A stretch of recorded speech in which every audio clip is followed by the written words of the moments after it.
तो hello friends, welcome to अपना prime. पिछले एपिसोड के अंत में देखा था टोड विलेज के आसमान में ये बड़ा सा ड्रैगन दिखाई देता है और जब इस ड्रैगन के ऊपर इस हॉर्स बैंडिट की नजर पड़ती है वो बुरी तरह से घबरा जाता है। हार्ट को भी इसका पता चल चुका है कि कहीं ना कहीं पर ये ड्रैगन असेंबल हुआ है। इसका मतलब जरूर से किसी ने टोड विलेज को प्रोटेक्ट करने की कोशिश की होगी। यहाँ पर ये ड्रैगन इस हॉर्स बैंडिट को धमकी दे रहा होता है कि तुम्हारी हिम्मत कैसे हुई यहाँ पर इस टोड विलेज को प्रोटेक्ट करने की कोशिश करने की। क्या तुम्हें पता नहीं था इस टोड विलेज को मैं प्रोटेक्ट कर रहा हूँ। टोड विलेज को एक ताकतवर ड्रैगन प्रोटेक्ट करता है और जब तक ये ड्रैगन इस विलेज को प्रोटेक्ट करता है तब तक कोई भी इसको प्रोटेक्ट नहीं कर सकता।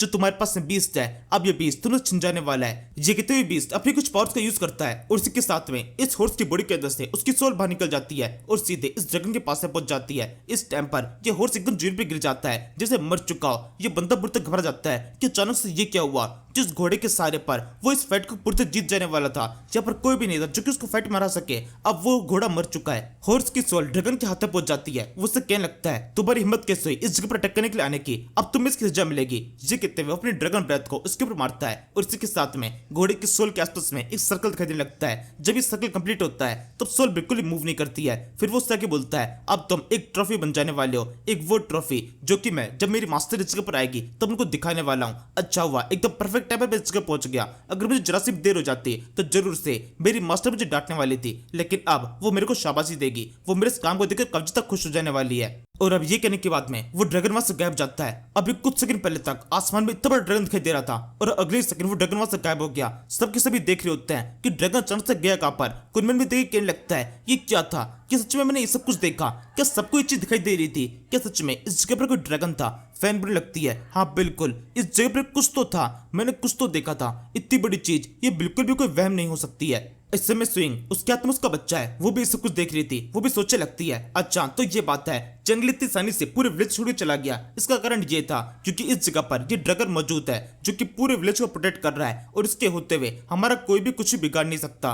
किसी भी फाइट के अंदर हम बिल्कुल भी हार नहीं सकते हैं। जंगली विलेज छोड़ के ऐसे ही नहीं किया है, उसने यहाँ से जाने से पहले पूरी तैयारी की है। हर एक चीज को सोच के किया है कि किस तरह के अटैक के अंदर किस तरह का डिफेंस सामने आना चाहिए। वो यहाँ पर न होने के बावजूद भी अपने काम को बिल्कुल ठीक तरीके से कर रहा है। इसके बाद में अब जब ये फाइट खत्म हो चुकी होती है तो फाइट के एरिया के अंदर कब से स्ट्रेचर लाए जाते हैं ताकि जितने भी लोग घायल हुए हैं उनको सही जगह लेके जा सके। जहाँ पर कुनमन पूरी तरह को लीड करते हुए इन सभी को ऑर्डर देता है ये जो बैंडिट इस जगह पर अटैक करने के लिए आया था इस बैंडिट को पकड़कर एक जेल में बंद कर दिया जाए। बैंडिट ये सब कुछ सुन रहा होता है, वो हल्का सा बेहोश हुआ था लेकिन जब उसकी खुलती है वो जल्दी से दिखते हुए काफी ज्यादा घबरा जाता है। उसकी नजर पड़ती है अपने घोड़े के ऊपर जो क्या मरा हुआ पड़ा हुआ है। उसको बिल्कुल उम्मीद नहीं थी ऐसा कुछ होने वाला है। वो यहाँ पर इस जगह प्रोटेक्ट करने के लिए आया था, इस जगह को जीतने के लिए। उसके पास में उसका घोड़ा था जिसकी मदद से वो लगभग पूरी दुनिया को जीत सकता था, लेकिन एक छोटे से विलेज को प्रोटेक्ट करने के कारण एक छोटी सी गलती से एक मुट्ठी धान पाने के चक्कर में उसने अपना पूरा साम्राज्य खो दिया है। वैसे इससे कुनमन और बाकी सब कोई फर्क नहीं पड़ता। ये बंदा अब एक ट्रॉफी की तरह है, इसको पकड़कर जेल में बंद रखा जाएगा और चंगली जब यहाँ पर आएगा तो उसके सामने दिखाएंगे कि कितना बड़ा अटैक हुआ था और हमने किस तरीके से अपने विलेज को प्रोटेक्ट किया। बाद में चंगली खुद से आकर इसको कोई शानदार सजा देगा और इसके अलावा इतनी अच्छी तरीके से अपने विलेज को प्रोटेक्ट करने के कारण बाकी सारे लोगों को शाबाशी मिलेगी। इसके बाद में हम इस ड्रैगन देखते हैं जो कि इस टाइम पर अपने क्यूट फॉर्म में अपनी इस ट्रॉफी को चमका रहा होता है और सोचने लगता है जब हार्ट इस जगह पर आएगी तो कितने शानदार तरीके से उसकी तारीफ करेगी। तब उसकी नजर पड़ती है पूरी सिटी के ऊपर जो कि थोड़ी सी टूट फूट गई है। इसके लिए उसको शाबाशी नहीं बल्कि काफी सारी गालियां पड़ने वाली है। हार्ट उसको काफी कुछ बुरा भला बोलेगी क्योंकि हार्ट ने इसको जिम्मेदारी सौंपी थी कि किसी भी तरीके से टोड विलेज को प्रोटेक्ट करना है, लेकिन इसके होने के बावजूद भी विलेज के ऊपर इतना खतरनाक अटैक हो गया। और ये अटैक इतना खतरनाक इस वजह से हो पाया क्योंकि ड्रैगन को होश आने में थोड़ा सा लंबा टाइम लग गया। वो गेम के अंदर लगा हुआ था, इसका मतलब पक्के तौर पर उसको गालियां पड़ने वाली है। वो थोड़ा सा घबराने लगता है, तब एकदम से लॉटरी मशीन की आवाज आती है। वो तक कहने लगती है तुम्हें बिल्कुल भी चिंता करने की जरूरत नहीं है, वो आएंगी और तुम्हें डांटेंगी, ये तो पूरी तरह से पक्की बात है, इसलिए तुम घबराओगे। इससे अच्छा ये होगा मेरे साथ में अगर गेम को एंजॉय करो। देखो एक और नया गेम मैंने इंस्टॉल किया है, इसी के साथ में ये लोग दोबारा से अपने गेम को एंजॉय करने लगते हैं। सारी टेंशन जो इनके दिमाग के अंदर थी वो निकल चुकी है, अब जो होगा देखा जाएगा। इसके बाद में हम एक अलग एम्पायर का सीन देखते हैं जहां पर जितने भी लोग मौजूद है वो सब के सब इन दो बंदों की तारीफ कर रहे होते हैं। इनकी तारीफ में कहने लगते हैं जब ये बंदे 3 साल के थे तब इनको पढ़ना लिखना सब कुछ आ चुका था, इनके पास में दुनिया भर का ज्ञान था। इसके बाद में इन्होंने मार्शल आर्ट वगैरह सीखना शुरू किया और अभी की एज के अंदर ये बहुत बड़े एक्सपर्ट बन चुके हैं। इसके अलावा ये बात भी चारों तरफ फैली हुई होती है कि इनमें से जो एक बंदा है वो या तो इमोर्टल स्टेज पे पहुंच चुका है या फिर कुछ टाइम के अंदर इमोर्टल बन जाएगा। ऐसा कोई फाइटर नहीं होगा जो कि उसको फाइट में हरा सके। इसकी कुछ देर बाद में इनमें से एक बंदा जिसने अपने चेहरे के ऊपर सिक्कों का मास्क लगा रखा है उसको माउंटेन्स के ऊपर भटकते हुए देखते हैं। इसके बाद पता चलता है असल में ये बंदा एक टीम का मेंबर है। यहाँ से हम दूसरी तरफ एक बोट के अंदर एक बंदे को देखते हैं, एक गंजा बंदा जिसने एक दूसरे आदमी को पानी से नीचे फेंक दिया है उसको मारने के बाद में। इसके बाद में इसी बोट के ऊपर एक लड़की की एंट्री होती है जो कि इस आदमी को अपना मास्टर बोल रही होती है। वो उससे कहने लगती है मुझे आने में थोड़ी देर हो गई, मुझे माफ कर दीजिए। इस पे मास्टर बोलता है तुम्हें आने में देर हुई, ये सब कुछ तुम्हारी कॉन्शियसनेस के कारण हो रहा है क्योंकि तुम बहुत ज्यादा वीक हो, तुम्हारा दिल बहुत ज्यादा वीक है। इस पर लड़की बताने लगती है असल में आपने मुझे जिस आदमी को मारने के लिए कहा था उसके साथ में एक छोटा बच्चा भी था। मैं नहीं चाहती थी कि उस बच्चे के सामने उस आदमी को मारा जाए, तो मैंने एक परफेक्ट मौका देखा जिस टाइम पर वो बच्चा उस आदमी के साथ में नहीं था तब उस आदमी को मारा। इस सब के अंदर थोड़ा एक्स्ट्रा टाइम लग गया। इसके अंदर आदमी बोलता है तुम्हें अगर ये सब कुछ करना ही होता है तो पहले उस बच्चे को खत्म कर दिया करो। अगर इस तरह की सिचुएशन दोबारा से आए तो पहले बच्चे को खत्म कर देना, वरना तुम कब सारा टाइम को वेस्ट कर दोगी। अगर तुमने वो सारा टाइम वेस्ट ना किया होता उसके बजाय तुम जल्दी से इस जगह पर आ जाती तो तुम अब तक काफी सारे लोगों की जान को बचा चुके होते। मैं तुम्हें तुम्हारा अगला टास्क दे देता। इस पे वो लड़की बोलती है अगर किसी टास्क को करने में थोड़ी सी देर हो जाए तो कोई भी दिक्कत नहीं है। आपने अब तक मुझे जितने भी लोगों को मारने के लिए कहा है वो सबके सब बहुत बड़े किलर थे या फिर उन सभी ने कुछ ना कुछ ऐसा काम किया था जिस वजह से उनको मारा जाना जरूरी था, लेकिन उस बच्चे ने अब तक कोई भी गलती नहीं की है। जब उस बच्चे ने कोई गलती की नहीं तो उसके सामने कुछ भी गलत करना, उसको कुछ भी भयावह दिखाना या फिर कुछ भी ऐसा दिखाना जिससे उसे किसी तरह की परेशानी हो सकती है तो ये बहुत ज्यादा गलत होता। किसी के साथ में कुछ गलत करने से बेहतर होगा मैं थोड़ा सा इंतजार करूं या फिर अपना थोड़ा सा टाइम वेस्ट कर लूं। थोड़े से टाइम की कीमत किसी के साथ में कुछ बुरा करने से कहीं ज्यादा कम है। इस पे मास्टर बोलता है तुम्हारी यही बहुत ज्यादा कमजोरी है। तुम्हारी जो सबसे बड़ी सिस्टर थी उसको एक आदमी ने मार दिया था, उसी वजह से तुमने आके मुझे ज्वाइन किया। उसके बाद में जो तुम्हारी बीच की सिस्टर है वो एक सिंगर बन चुकी है। उसने अपनी लाइफ के अंदर कई सारे लोगों को पीछे छोड़कर खुद को आगे प्रूफ किया है। तुम सोच पा रही हो ऐसा क्यों हुआ?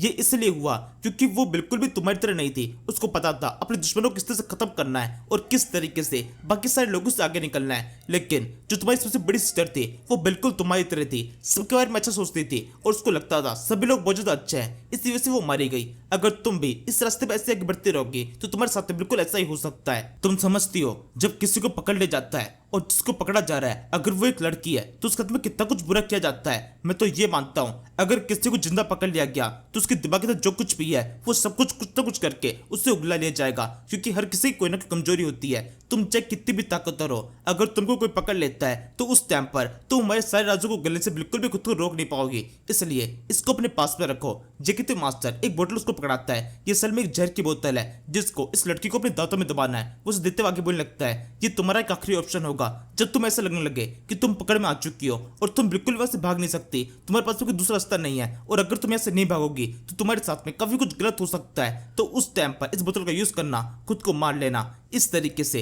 जो कुछ भी प्रताड़ना है वो सब कुछ तुम्हें दे सकते थे वो तुम्हें बिल्कुल भी नहीं मिलेगी। एक वुमन के तौर पर तुम्हारी मौत थोड़ी सी आसान हो जाएगी। ये दुनिया बहुत ज्यादा जालिम है। जिस टाइम पर तुम्हें बड़े खतरे में होगी उस टाइम पर तुम्हें एहसास होगा कि मैंने तुम्हें कितना शानदार तोहफा दिया है। एक मौत मैं तुम्हें तोहफे में दे रहा हूँ जो कि तुम्हारी खुद की होगी, जो कि तुम्हें अगर सही टाइम पे मिले तो तुम्हें बहुत बड़ी गलतियों से बचा सकती है, कुछ ऐसी चीजों से बचा सकती है जो कि तुम्हारे शरीर के साथ में होगी। उसके बाद में तुम खुद भी जिंदा रहना नहीं चाहोगी। जिस सुनकर ये लड़की इस बोतल एक्सेप्ट कर लेती है, इसका मास्टर इसको इसका अगला टास्क देता है जो कि कुछ और विलेंस को खत्म करना है। इसके बाद में ये पानी की ओर भागते हुए चली जाती है। इसके पास में पानी के ऊपर भागने की स्किल है, मतलब जरूर से कोई निंजा टाइप है या फिर इसकी मार्शल आर्ट की स्किल भी काफी शानदार है। इस समय जब इस जगह पर ये सब कुछ चल रहा है तो पूरी दुनिया के अंदर और भी काफी चल रही है। पूरी दुनिया में काफी सारी जगहों पर अलग अलग तरह की सेनाएं बिखरी हुई है जिनके पास में दुनिया भर की कई सारी खबरें हैं। सीमा इस समय पूरी दुनिया पर नजर रखी हुई है। इसके पास में भी खबरें पहुंच चुकी है कि टोड विलेज के ऊपर एक शानदार ड्रैगन दिखाई दिया है। अभी फिलहाल के लिए तो ये केवल अफवाहें हैं जो कि चारों तरफ फैलती जा रही है। सभी लोग घबराए हुए हैं। टोड विलेज जिसके अंदर चैंगली था जिसको हरा नहीं सकते,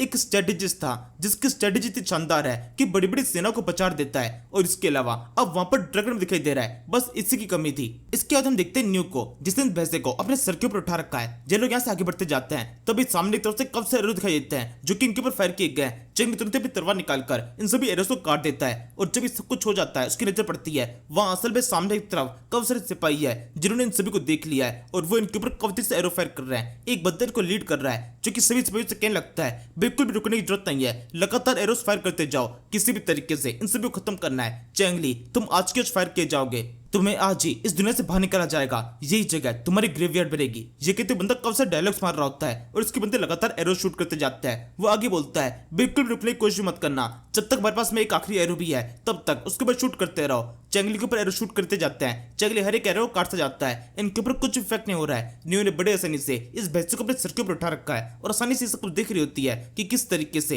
इतने सारे सोल्जर्स इनके ऊपर एरो फायर कर रहे हैं और चेंगली आसानी से सबको काट दे रहा है। फिर वो हार्ट से पूछने लगता है ये कौन है जो कि हम प्रोटेक्ट कर रहा है। इस पर हार्ट बोलती है ये असल में कोई डायनेस्टी से बिलोंग करते हैं। इनकी तुम्हारे साथ पर्सनल लड़ाई है तो इनको तुम्हें ठीक से संभालना पड़ेगा। इनका नंबर बहुत ज्यादा है और ये लगातार तुम प्रोटेक्ट करते रहेंगे, थोड़ा संभाल के। इसमें चेंगली बोलता है नहीं मैं कुछ ही संभालूंगा, तुम सब कुछ संभालो, मेरी बॉडी को पोजेस कर लो। और इसी के साथ में चेंगली और हार्ट दोनों की एनर्जी आपस में मर जाती है। अब तो चेंगली अनस्टॉपेबल बन चुका है। वो तेजी से इन एरोस को और भी ज्यादा काटना शुरू कर देता है। तभी उसकी नजर न्यू पे पड़ती है। न्यू के हाथ में एक बड़ा सा भैंसा था। उसने इस भैंसे को हवा में उछाल दिया है और फिर खुद से अपने वेपन के साथ में इन सिपाहियों को प्रोटेक्ट करना शुरू करती है। ये देखकर सारे सिपाही हंसने लगते हैं। जब एक बच्ची हम प्रोटेक्ट करने के लिए आ रही है केवल ये 3 बंदे हैं, चेंगली, उसका भैंसा और ये छोटी सी बच्ची। क्या सच में तीनों को लगता है ये किसी भी तरीके से फाइट में हरा सकते हैं? ये कितने सारे बंदे हंसना शुरू कर देते हैं। तभी एकदम से तीनों की जगह पर एंट्री होती है। तीनों एकदम से इनके पास से पहुंचकर अपनी तलवार से इन सभी को काट डालते हैं। ये देखकर बच्चे भी सिपाही तो डरने लगते हैं, लेकिन उनके लीडर से थोड़ा जिद करने पर उनको अटैक करने के लिए जाना पड़ता है और ये सबके सभी चेंगली के हाथों से मारे जाते हैं। अब लीडर और कुछ थोड़े से सिपाही बचे हुए हैं जो कि सब कुछ देख रहे हैं कि कितनी आसानी से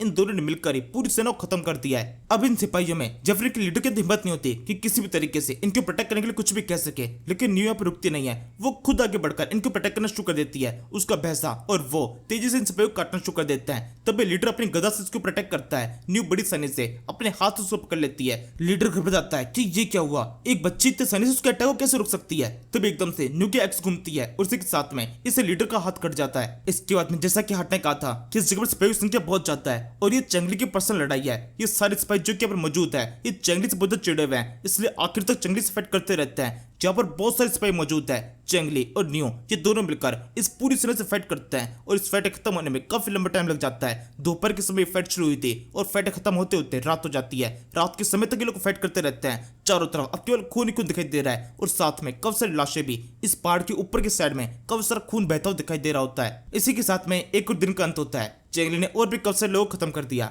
इसी के साथ में इस सीरीज का एपिसोड पे खत्म होता है। Thank you for watching.